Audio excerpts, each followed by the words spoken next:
Who I am, I know, but where I belong, I do not. To find themselves, girls are allowed, but where girls belong, they are told.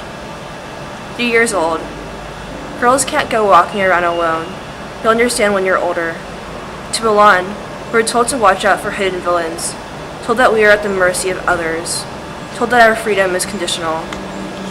7 years old. Girls shouldn't play soccer because it'll give you chunky legs. You need to do ballet for lean, slim legs. To belong, we are told to pursue beauty relentlessly, with the intensity of a soldier training for combat. Into the trainer before a 3-hour practice.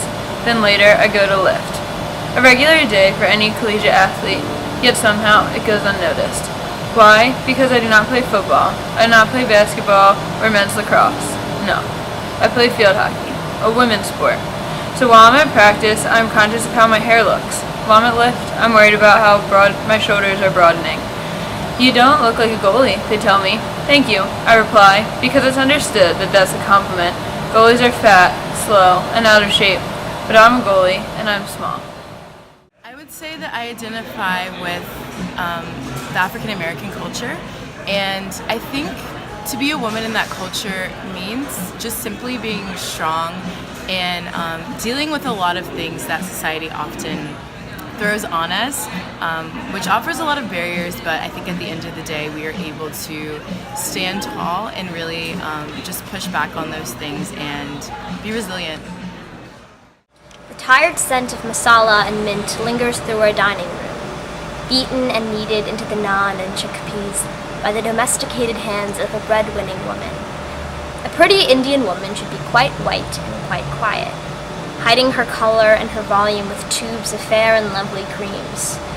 The women in my family are remembered for their natural lightness, and every day I return from the sun, my grandma scolds me for my growing tan, a branding of class in one realm and a branding of exoticism in another. 19-year-olds. Girls should stop trying so hard. There's a reason why the secretaries are all hot girls. To belong, we are told that we are banned from the spotlight, that men are the protagonists in this novel of life, that we are but secondary characters that smile and nod. 21 years old. To belong, I'm told that I need to be pleasant, but not obsequious. I'm told that I need to be pretty, but not too pretty. For what is worse than a girl who attracts the male gaze? I'm told that I need to be confident, but not aggressive. I'm told that I need to be skinny, but not underweight. I'm told that I need to find a man, but not to flirt. I am told, I am told, I am told. So what good is there to know who I am, when I am taught where to belong? The contradictions are endless. Train harder. Don't get bigger. Eat enough to fuel your body. Be skinny, like the models on TV. Play for the love of the game, but look good so that we can gain fans. Have pride in the recognition that you receive from your abilities. We try. We are trying to be on SportsCenter, but we end up on Barstool Sports and Instagram pages that objectify how we look while we play. We do it for the love of the game, because that is all that we have. Strength is not obtained in the weight room, but in our minds, as we block out the commentary on our bodies and outfits, as we play for ourselves and for our teammates, because we are not entertaining enough to have fans. She's the first one to come into the kitchen and the last person to dine. Her silent frown is unbent by the ladles and tongs and remolded into the plaster of a smile, repeating and reteaching a legacy with her mother, her grandma, her sister, and her daughter in the kitchen at every dinner party, while her father, her grandpa, her brother, and her son sip English whiskey from their crystal glasses, glass from a busted window that wasn't quite broken all the way through the other side. I don't want to be a good daughter who helps her good mother cook rice for the guests, but I don't want to be the son who is too oblivious to set foot in the kitchen. I don't want to be a strong, independent, educated woman who creates a paradox of herself every time she comes home. She's an actor on stage, pulling off one mask only to put on another. Mask number 1. She brings home pristine report cards. She comes home at 5 o'clock every day to help with dinner.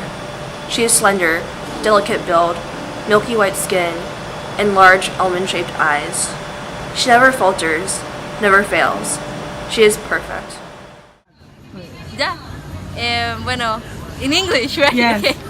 I consider myself both Asian and Latino, culturally wise. I think that being a woman in my culture, in both of them, like they have very different roles. In the Asian one, it's mostly like it's always more like submissive and like being quiet and delicate, while being in a Latino environment is really being like extroverted and really happy, and just I've learned how to manage both of them, and it's still really hard to like put them both together because they're really different, being in a cold and a warm culture. But I think being a woman at the end is just like embracing who you are, whether that is being delicate and like calm or being just like really happy and extroverted. Both of them are okay, and I've learned to like manage both of them, and I don't know, that's it. Women in my family are loud. Maybe it's because of my Cuban grandma, who in my grandfather's words, was the only woman in La Habana with a motorcycle. Maybe it's because of the fact that she could never accept anything less than her rights. The women of Santo Domingo, they are gentle. They are nice, pretty, and obedient. They are told to speak softly, but not the woman in my family. Instead, they tell me, speak up. Mask number 2. She is fun, outgoing, bubbly. She's always ready for an adventure, always ready for the party. She drinks, she dates. Tan, toned, and blonde. She plasters on a smile, changing expressions like a doll. She is fearless. They have taught me how to pull my hair into a ponytail and to learn that it's much nicer to be something other than nice. They have taught me that having power does not exclude me because I am a woman. They have taught me to see that just because things are the way they are does not mean that they are right. That I shouldn't grow up with my greatest aspirations being becoming somebody's wife. Mask number 2. She wears power suits and heels. She prides herself on her intelligence, drive, and accomplishments. She is to others intense, intimidating. She'll ruthlessly climb to the top at any cost. She is powerful. One day, she looks off stage, longing to quit. But bravo, bravo, wonderful performance, they cry, and she has no choice but to carry on. The women in my family have planted ambition in my heart that the women of Santo Domingo sometimes don't understand. They have planted that ambition that men of Santo Domingo label as craze. They have planted the ability to separate my cultures and understand that my place is not written in stone, and that I do have the power to question the standard and create